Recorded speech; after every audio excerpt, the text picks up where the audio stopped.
কৃষ্ণনগরের খবরের দিকে একটু নজর রাখা যাক। পরিকল্পনা করেই বাবাকে দিয়ে ট্রেনের টিকিট, সেই টিকিট কি কেটেছিল দেশরাজ?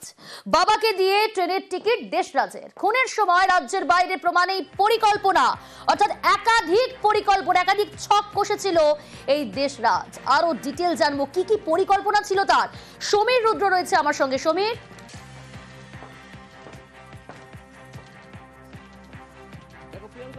দেশরাজ সিং এর বয়স 21 থেকে 22 বছর, কিন্তু এই বয়সেই এই খুন করতে সে যা পরিকল্পনা করেছিল তা কিন্তু যে কোনো পাকা মাথার দুষ্কৃতীকেও কিন্তু হার মানাবে। এটা কিন্তু তাজ্জব কৃষ্ণনগরের পুলিশরা।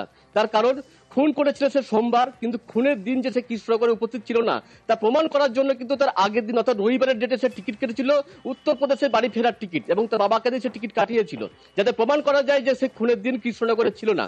এবং এর পাশাপাশি রবিবার যখন সে ট্রেন ছেড়ে যাওয়ার টাইম 3:15 নাগাদ, এই 3:15 কিছু পরেই সে তার বাবাকে জানায় ফোন করে যে সে ট্রেনে উঠেছে, অর্থাৎ বাবা জানতো সে ট্রেনে করে বাড়ি ফিরছে। এবং এর কিছুক্ষণ পরে সে মোবাইল সুইচ অফ করে দেয় যাতে তার টাওয়ার লোকেশন না পাওয়া যায়। সোমবারে সে চলে আসে কৃষ্ণনগর এবং খুন করার পরে পালিয়ে যায়। এবং সোমবারকে সে কেন বেছে নিল এই কারণে যে সোমবার ওই ছাত্রীর বাবা অর্থাৎ ঈশিতা মল্লিকের বাবা অফিসে যাবে। দুপুরবেলার সময়ে তার ছেলে ভাই অর্থাৎ যে অষ্টম শ্রেণীর যে ছাত্র ওই ঈশিতা মল্লিকের ভাই, তাকে আনতে তার মা স্কুলে যাবে, অর্থাৎ দুপুর 2টোর সময় বাড়িতে কেউ থাকবে না। এই সমস্ত ব্যাপারটা সে জানতো, সেই জন্য ঠিক দুপুর 2টোর সময়টাকে সে বেছে নেয়। ফাঁকা বাড়ি পেয়ে সেই বাড়িতে সে ঢোকে এবং ঈশিতা মল্লিককে গুলি করে পরপর 3টি এবং বিনা বাধায় সে পালিয়ে আসে।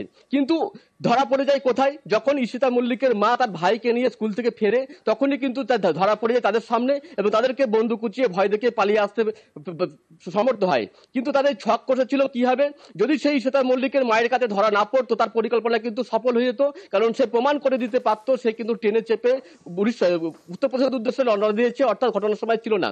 এবং এর পাশাপাশি তার বাবাকেও জানিয়েছিল তার মোবাইল সুইচ অফ হয়ে যাচ্ছে, মাঝে মধ্যেই মোবাইল খারাপ হয়ে গেছে, নতুন মোবাইল কিনতে হবে। ফলে তার বাবারও সন্দেহ হয়েছিল না যে মোবাইল কেন সুইচ অফ তার ছেলের, কারণ সে ভেবেই নিয়েছিল তার মোবাইল খারাপ, সেই কারণে হয়তো সুইচ অফ থাকতে পারে। এবং সেই কারণে দীপাবলির সময় তাকে একটা নতুন মোবাইল কিনে দেওয়ার কথাও বলেছিল তার বাবা। এবং এর পাশাপাশি এই ঈশিতা মল্লিকের সঙ্গে যোগাযোগ যাতে থাকে তার জন্য কৃষ্ণনগরের একটি বেসরকারি কলেজে বিজনেস ম্যানেজমেন্ট নিয়ে সে ভর্তি হয়েছিল এবং সেই কারণে সে যোগাযোগ করারও চেষ্টা করেছিল এবং সেই বাড়িটি সে কিন্তু রীতিমতন চিনত এবং তার সমস্ত অলিগলি রাস্তা কিভাবে স্টেশনে পৌঁছাতে হবে, কোন রাস্তা দিয়ে তার বাড়িতে পৌঁছাতে হবে, সমস্ত তার নক্ষত্রপণের ছিল এবং এই বাড়ির সম্পূর্ণ তথ্য কিন্তু তার ছিল।